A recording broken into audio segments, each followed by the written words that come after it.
আমি একটা মানুষের সন্তান চাই। কিন্তু সেটা তো হবে না, কারণ এ আমার স্বামী। না, গত জন্মে ওকে আমি বিয়ে করেছিলাম, আর এই কানলাগ আমার বাসর ঘরে ঢুকেছিল বলে একে আমি হত্যা করেছিলাম। তাই এই জন্মে আমি অভিশপ্ত নাগিন। এ জন্মে তুমি একে পাবে না। ঠিক আছে, চলো এই জন্ম শেষ করে আমরা নতুন জন্ম নেব। স্বামী, স্বামী।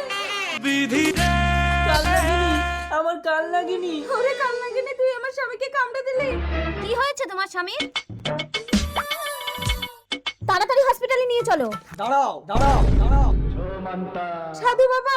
দাঁড়া, বিচলিত হোস না, আমি এক্ষুনি এই কাল নাগিনীর বিষ ঝাড়িয়ে দিচ্ছি। এসব ভণ্ড বাবার কথা শুনে যদি দেরি করিস তাহলে কিন্তু তোর স্বামীকে আর বাঁচাতে পারবি না। তন্ত্রমন্ত্র যদি কাজ হতো তাহলে হসপিটালগুলো বন্ধ হয়ে যেত। তন্ত্র মন্ত্র যা। এই না, তোর কাল নাগিনীর বিষ তুই তোল।